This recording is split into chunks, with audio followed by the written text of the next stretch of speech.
Happy Tuesday, everyone. I'm so excited to bring you this guest today because her and I are cut from the same cloth of we don't do things just how they should be done all the time. And that's why I got into VIP days and why this guest will share with you her background in the wedding industry, which again is very by the book. Everyone does it the same way, sort of shenanigans. So I'm really excited to share that.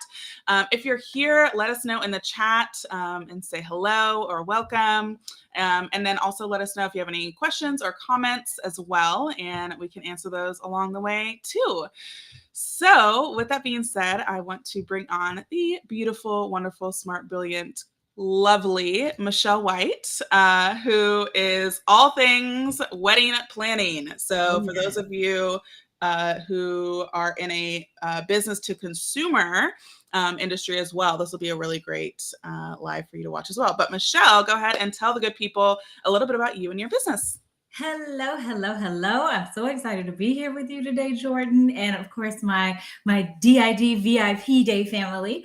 I am Michelle A. Whyte. I am the owner of Ambiance Special Events and MichelleAWhite.com, where we focus on events, etiquette, and all things professional development.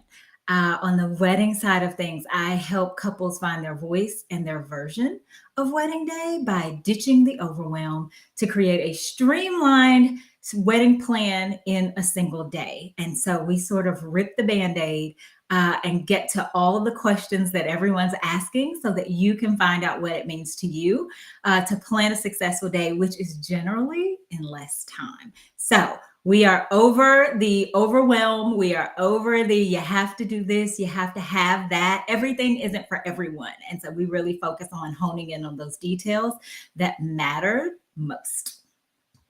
Amen to that. I know like all of my friends, I just eloped because I just gave up and pandemic and whatever else. So we just figured it out on a Monday and got married on the Friday.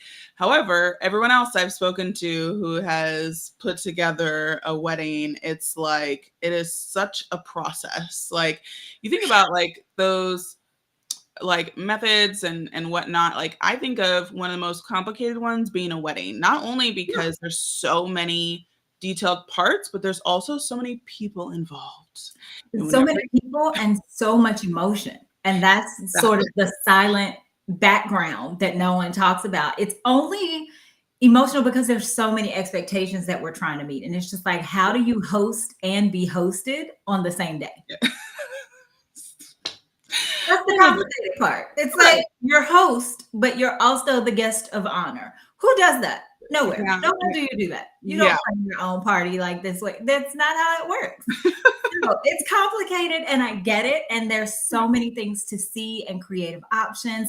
And it becomes really overwhelming very quickly at that. And then you're getting questions and unsolicited advice at every turn. It's just like, I just wanted to look pretty and have fun. Like that's cake. That's all I wanted to do. That happened. And so wanting people to have more enjoyment and find more fulfillment in it. And I think it's just becoming a really big, noisy world.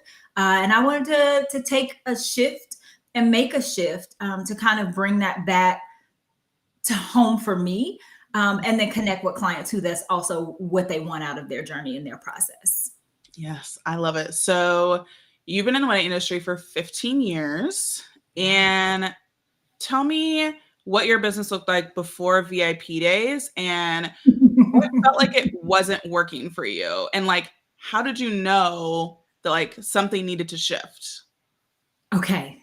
Wow. That's 3 questions. Okay. Big questions. Let's get to it. That's okay. That's okay. What did it look like before? It's funny because if you know Jordan and you've been here, she is a systems guru. She is the cheerleader poster child for systems. I was a manual Michelle.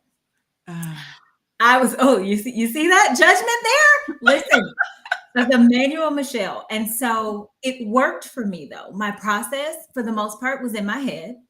I got what people needed and I got where they were. And so there wasn't a real need.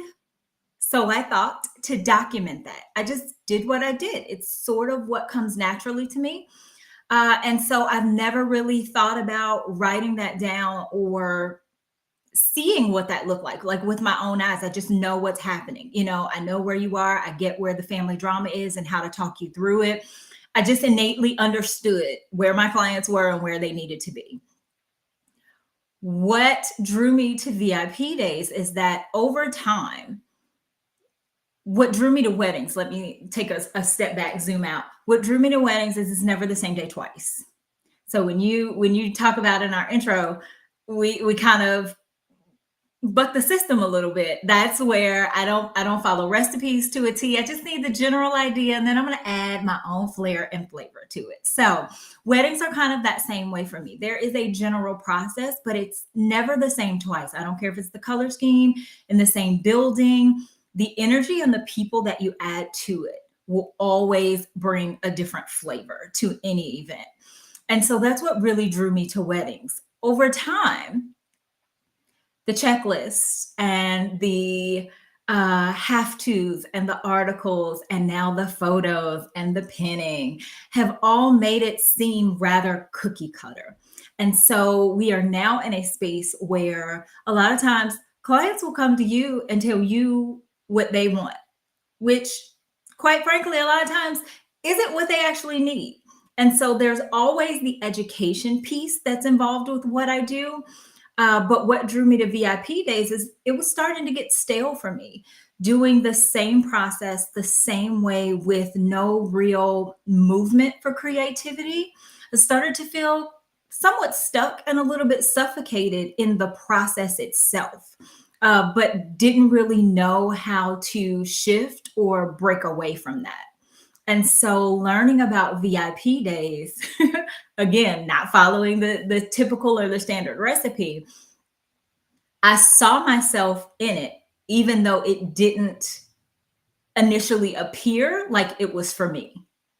But I knew there was something in it that could help me make that shift and make that change that I wanted to make, even though it appeared to be for like systems and teaching other businesses to do things. And I was like, well, that's not what I do, but I still understand this format that I can create something new in a different, tighter container. And I'm interested in that. So talk to us about what the typical structure is for wedding planners in business. And then, we'll get into obviously your VIP day, but share with people again, if they are not as aware of what like a typical wedding planning business looks like. Sure. Typically the process breaks down into two main services.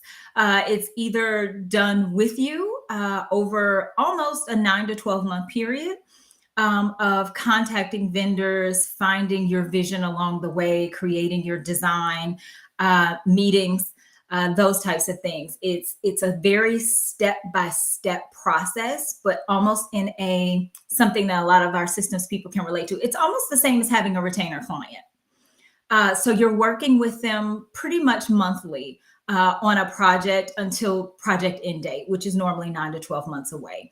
The second way that a lot of planners can work is what's called day of coordination. And that is taking a little bit more of a shift. It's anywhere from the week of to 30 days to 60 days out, but it's where a professional planner comes in and kind of becomes your liaison or your point of contact for execution, making sure all your vendors get on the same page, have a timeline, guests know where to go, what time to show up, that type of thing. So those are those two main services. It's either full service or day of coordination for the most part. And so it ranges from that 30 days out to even a year out for planning. Okay, gotcha. And did you have both of those options for you in your business? Okay. Oh, yes. Yeah. Yes. What was the typical split? Like, do you have more day of coordination? Did you have more long-term clients, or was it kind of evenly split? It definitely depends on the year. And then COVID was the great equalizer, upsetter, depleter. It was all the things. And so it can vary from year to year. It sort of depends on kind of what's popular. There was a time frame. There were a few years where DIY was all the rage. And it was just like, yeah, I'm going to DIY my wedding. And then you get to those last 60 days and you're just like, I don't want to do this anymore. Yeah. So you could have more day of projects on your plate when people realize that the execution part, you can't be in two places at one time. That's just the fact of it. And so sometimes it seems more economical to just pick up someone on the back end. And so that what works for some people's budget. And some people aren't willing to afford the entire process month to month to month all the way through. So it's a good combination that you can have on your plate at any point in time.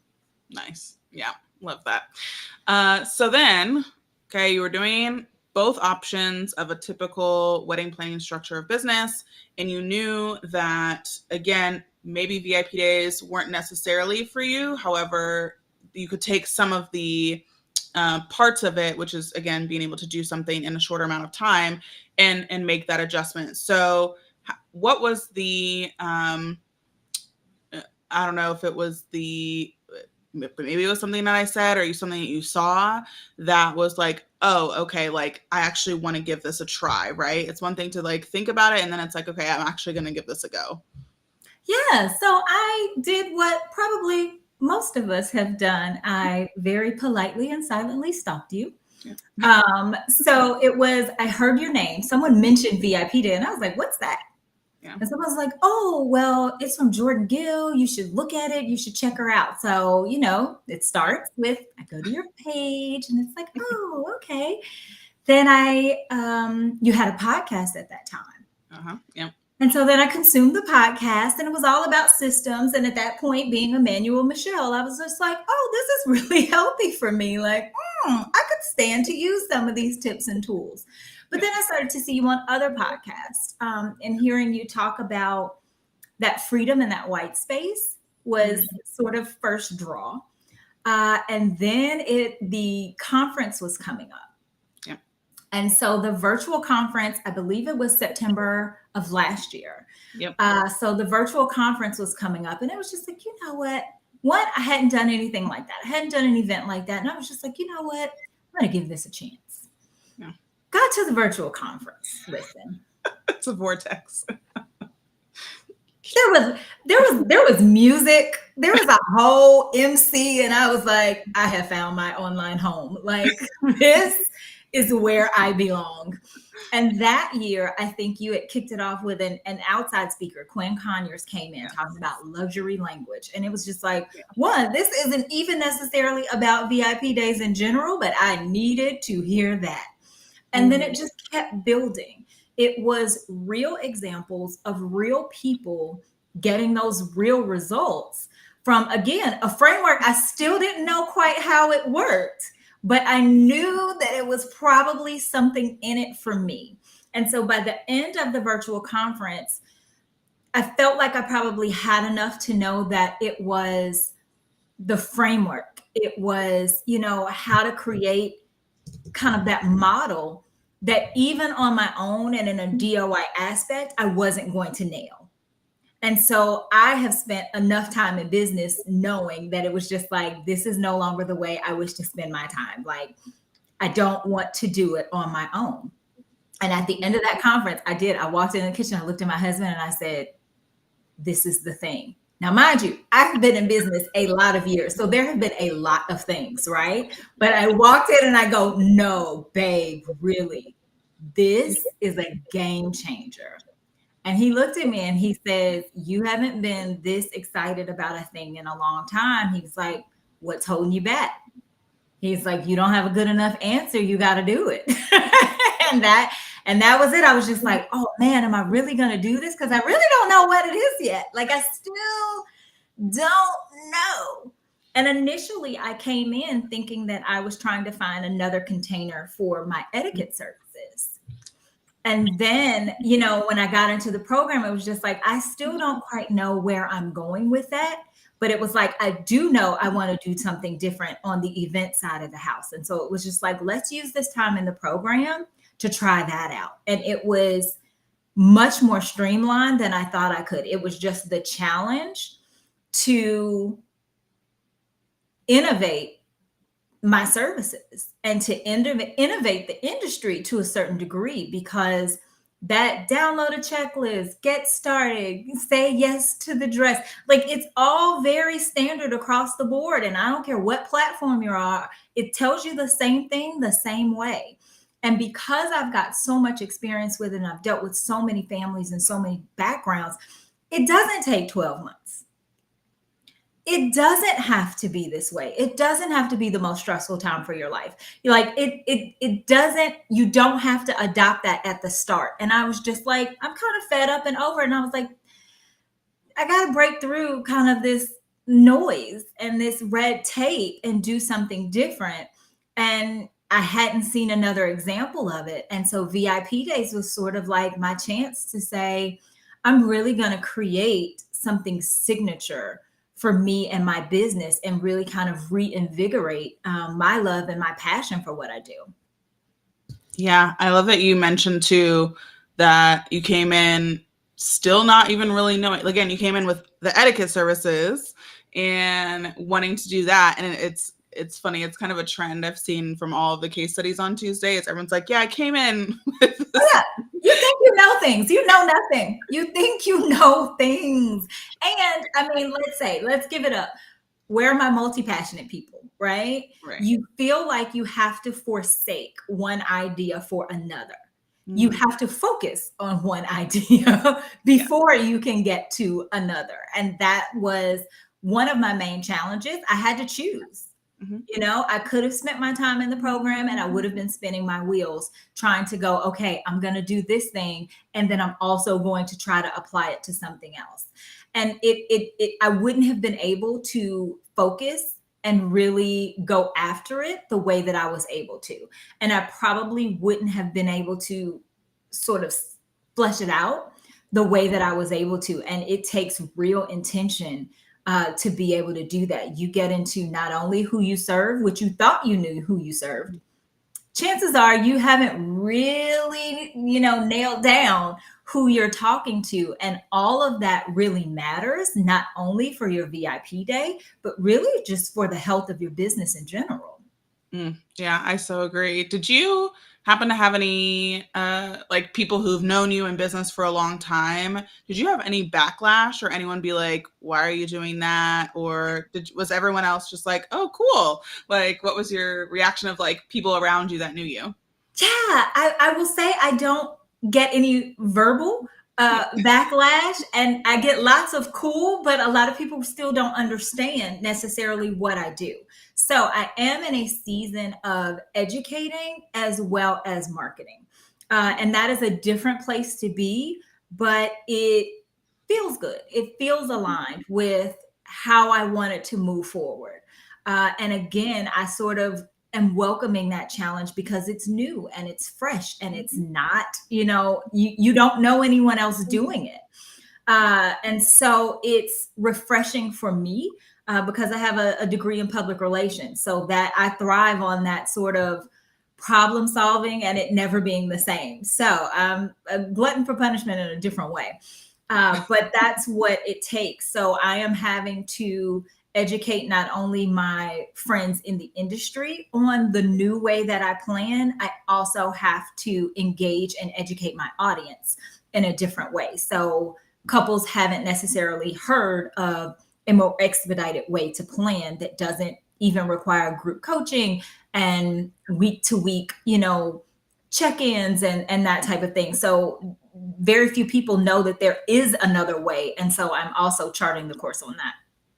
Yeah, which I love because again, it's a blue ocean. It's just like the world is your oyster to be the first person to really stake the ground and be that innovative business. I think, some people will always want it like it is, and that's cool. But there's always people who are looking for a faster way, a more efficient way. And so that's where you can come in. So when you came into the program and, you said you were Manual Michelle. And so obviously we get into the structure and the frameworking. Was that easier, more difficult for you because you had it all in your head? Both.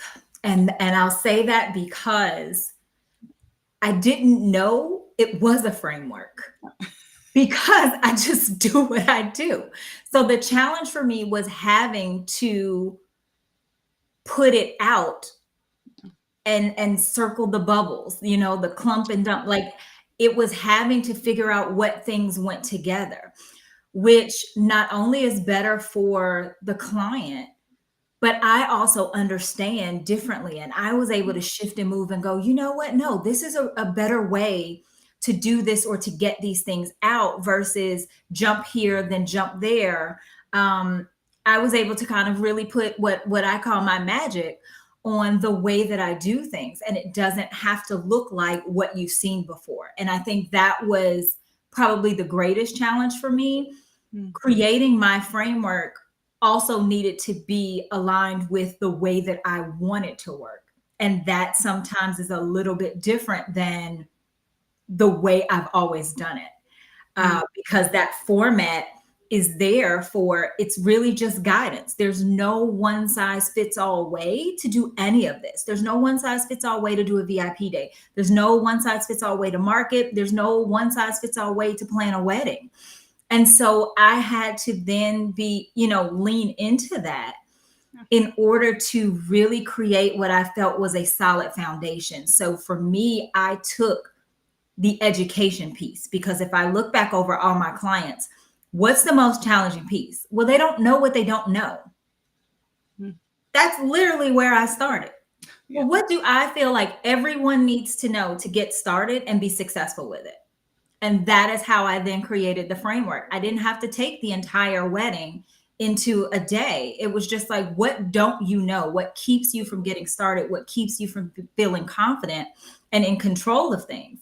And then it was just like, oh, I know what it is. It's like when you don't understand how the budget works, people pick this number out of thin air and it's like, that's what we're going to spend. You don't know how to spend it. So it was just like, you don't know what's affordable to you. So I really took the education piece and decided, what does everyone need to know? And that's where I started my framework. And that's how I sort of created that VIP day. Yeah, I love that. And too, with the wedding industry as well. Yeah, they don't know what they don't know. Again, there is, the structure of how wedding planner businesses are, but then there's also the wedding seasons, right? Or typical wedding seasons, right? There's people that are kind of one-off, right? But talk to us about, again, realizing, okay, and we talked about this previously, of just like, there are real wedding seasons and there are ebbs and flows to the busyness of weddings. So how have you looked at that? Again, it can be looked at as a challenge, but more as an opportunity. And share with us again, even the second VIP day you're thinking of adding, and where all of that kind of comes into play. Yeah, and that's a great question. I appreciate that. Coming out of the program, I have this VIP day, right? And again, like I just said, it's more of the education base, ripping the Band-Aid, helping you get started. Well, I finished the program in March, and in a typical wedding season, I'll even go as far back as November. Sometimes it starts in October, but November to March is kind of your engagement season. So I finished the program rolling out of engagement season. And so now I'm educating people on how I can help their clients get started, but we are not in a get started season. So I'm able to look at the industry and go, where is everyone now? Where are my frienders? Where are my clients right now? And so we're at spring and summer weddings. We're at the execution part. And now, because I'm able to monetize my magic, as I say, I can look at it and go, oh, I see a gap in service now, because there are plenty of people who don't use planners. There are plenty of people who lean on a venue coordinator, which is different than an independent event planner, but who lean on their venue coordinator to execute the wedding.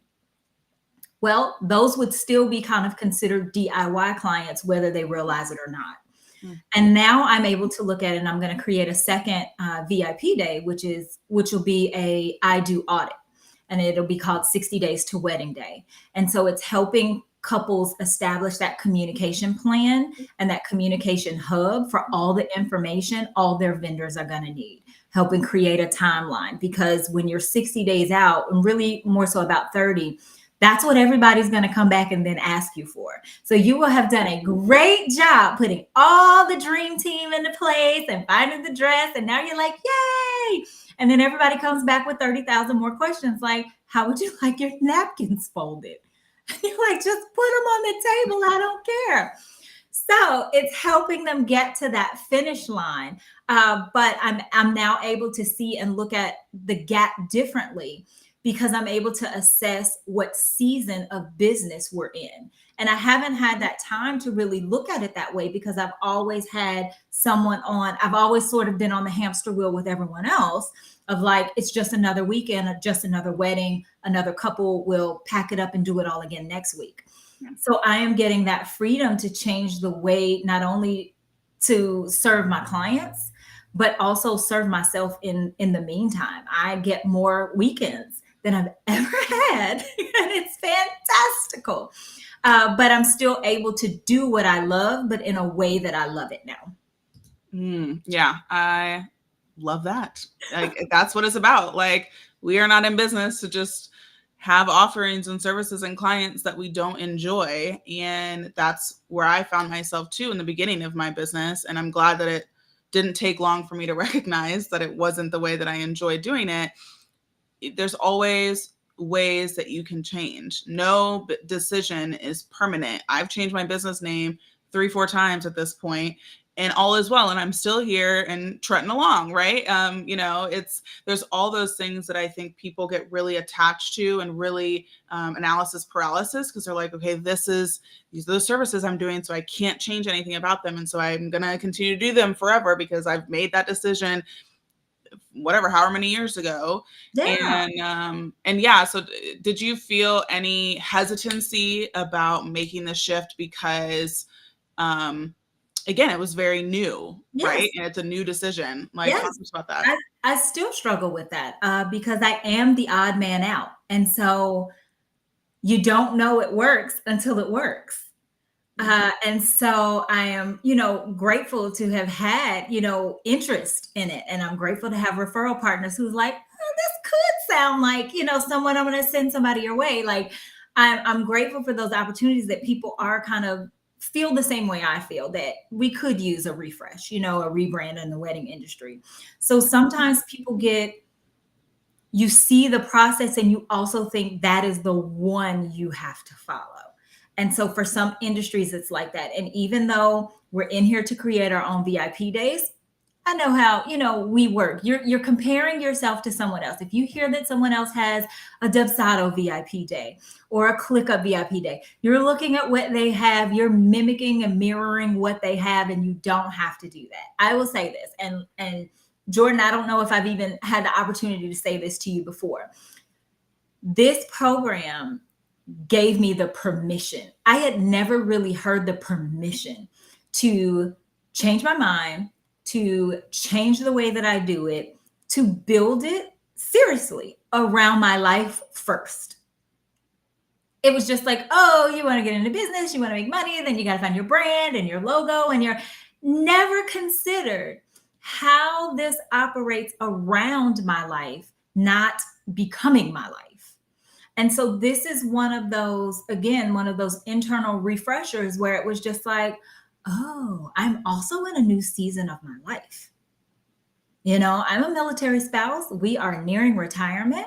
I am a mom. We are nearing empty nesting. Listen, there's a party happening. But I'm in a different season of my life as well. So I really have to reflect and decide how I want to do business in this new season of my life. And so giving myself permission to really reflect on that was really important. But that is also now how I have the confidence and a framework to be able to move forward with those new decisions and try them, because it's more valuable to me now than to be seen, than to be big. It's more valuable for me to be able to serve with excellence, but also in a way that makes me feel good. And that's the real trick and the key to it all, I think. Yeah. Oh, yeah. That's the key to a sustainable business. I love that you shared again that you are in a new season of life.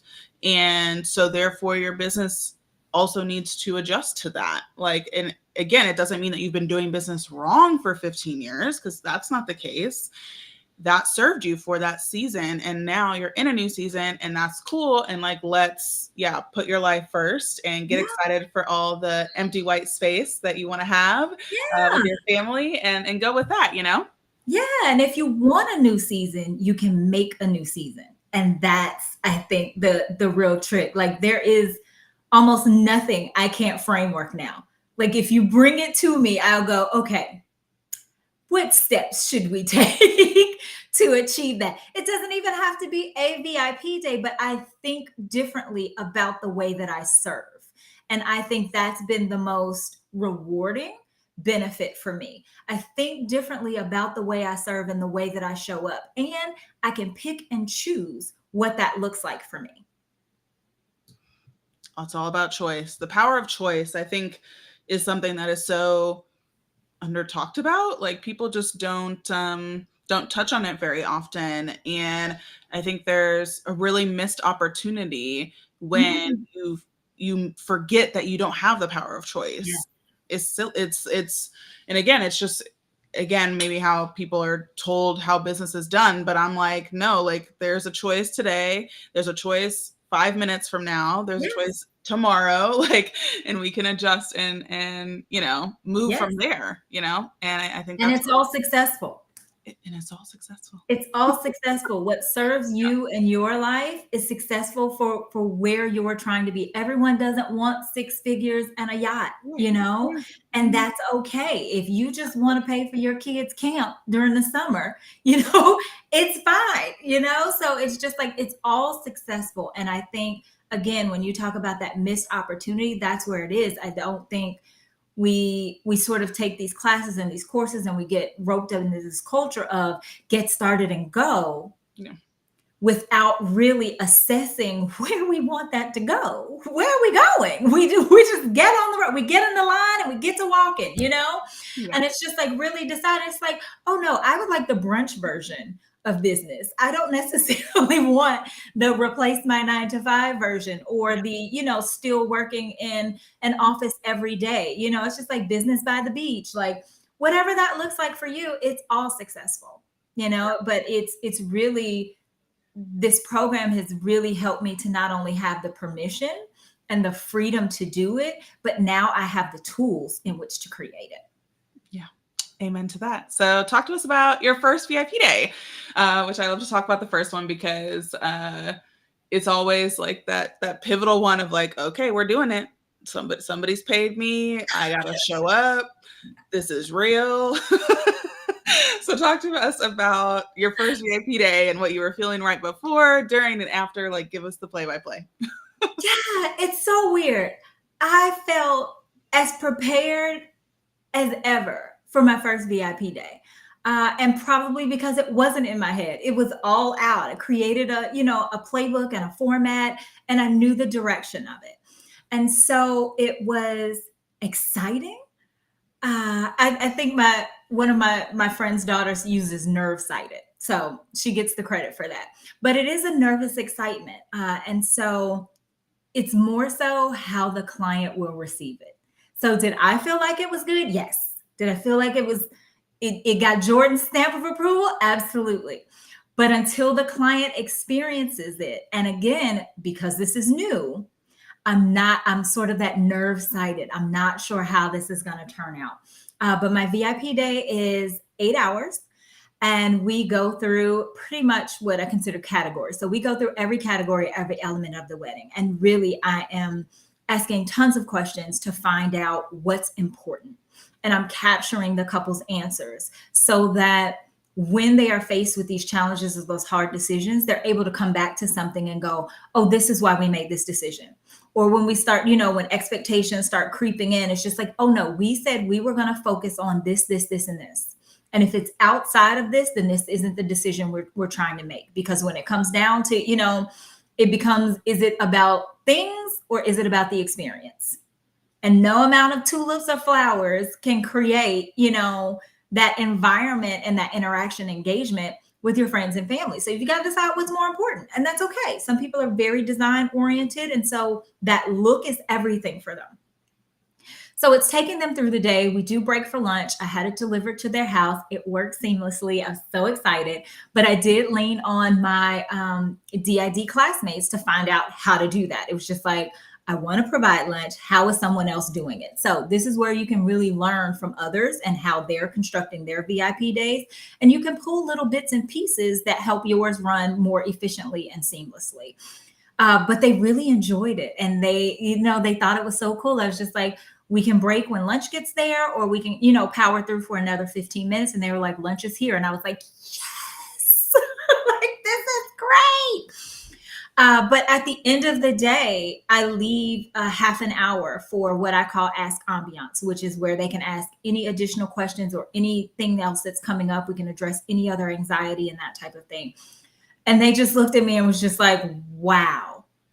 They were like, you touched on everything. Right. I look like Jordan looks right now. It was just like, it was so good to feel, because again, this is when we say intellectual property, this literally came from my head and I processed it. And now I have delivered it. And it was just like, to see them feel comfortable and confident in that way was amazing, and everything I thought it could be. And so after the day, I do give some deliverables. So they get a playbook, which is, it's going to sound overwhelming, but it's probably about 65, 67 pages. But it includes every question that I've asked and their response and that type of thing. It includes a link to their recorded VIP day, so they're able to make a copy and refer back to it as often as they'd like. I put their action plan for the first 60 days inside their playbook as well. So it's a really robust document. But in the follow-up to that, when I go back to find out how things are going, even that feedback was just like, wow. Like, she's like, anytime I forget what you might have said, I go back. Anytime I forget what I might have thought at that time, I go back. So she really appreciated everything being in the same document. And I will say, this was a government couple. So again, I help busy working couples. Typically it's perfect for, military families as well. He had to leave for 30 days. And so we had to adjust their plan, because I said, you are not going to want to start this without him. This is sort of the point. So it was one of those things that it was just like, so we don't start the plan for 30 days. Like, it's fine. But now we know exactly, what you can be researching in the meantime, what types of conversations you all can be having right now.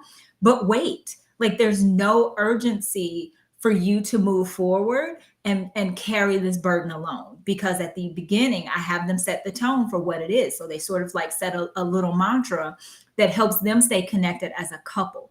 Because for me, that is what's most important. I have been married 20 years this month. And so weddings are super, super fun, but the marriage is more important than the party. And so I plan from those principles as well. So it's a fun and wonderful thing to do, but only if it's worth it. And so I don't want my couples, signing on for this process just because.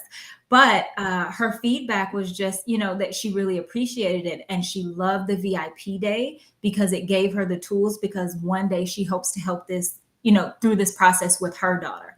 And that was like the clincher for me. I got goosebumps, and it was just like, that's not even an aspect I had considered when starting and building my VIP day. She's just like, now I have the tools to be able to help my daughter. And I was just like, wait a minute, like, this is amazing.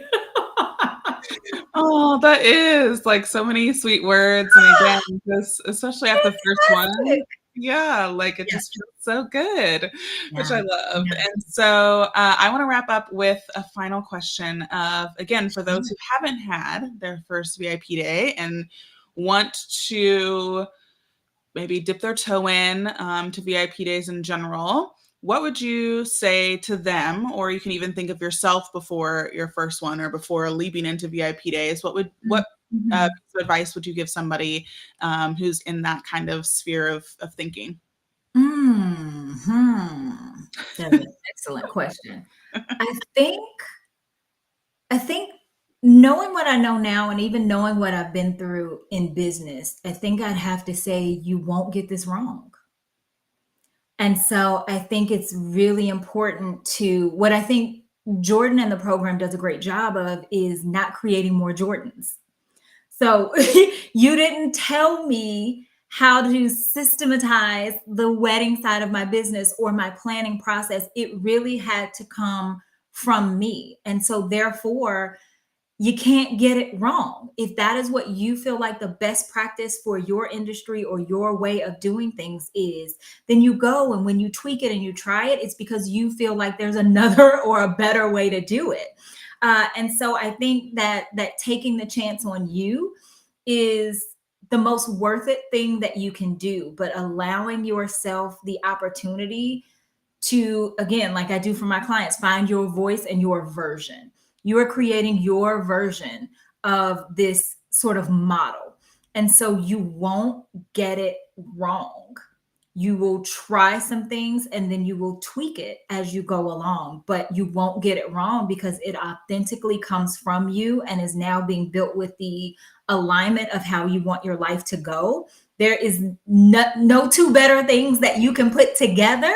So it's going to serve you and serve your clients well. You will not get this wrong. I love that because it definitely is all in alignment with what I say, you know. It's Yeah. Michelle's VIP day. This is how Michelle's VIP day is going to go because it has to be in alignment with Michelle. Like, again, yeah, we're not here to just pump out, you know, like a factory VIP days that all are the same. I just don't see the benefit of that. And so I love this notion of like, yeah, you can't get it wrong. Like if it's coming from you, like your success is inevitable. That's how I personally feel about every single client that comes our way, and how I feel about myself is like success is inevitable. Like if Yeah. you continue to keep it aligned with yourself, like it is there. Like it is Let me add this. yeah. This definitely helps you feel empowered that it's on its way. You've been waiting a little while, like it gets frustrating the waiting period, but this Right. definitely empowered me in a way that I couldn't have even imagined. Like you think you're coming in to learn just some steps to do a thing, and it is so much more than that. So it has transformed not only a service, but my business in general. And now, with the freedom and the flexibility, my life. So, Yeah, I love it. So yeah. thank you so much, Michelle, for coming on. And for all y'all lovely peoples in the chat or watching the replay, thank you so much for stopping by. And again, if you want to learn more about Done in a Day, comment, apply, and a team member will come over to you shortly and connect with you and whatnot. So again, my hope for the show is really to just continue to inspire and encourage people to try VIP days. And again, it doesn't have to be all in. Like, I'm totally down for the dip the toe method. So again, thank you so much for coming today on this Tuesday, and I will see you next Tuesday.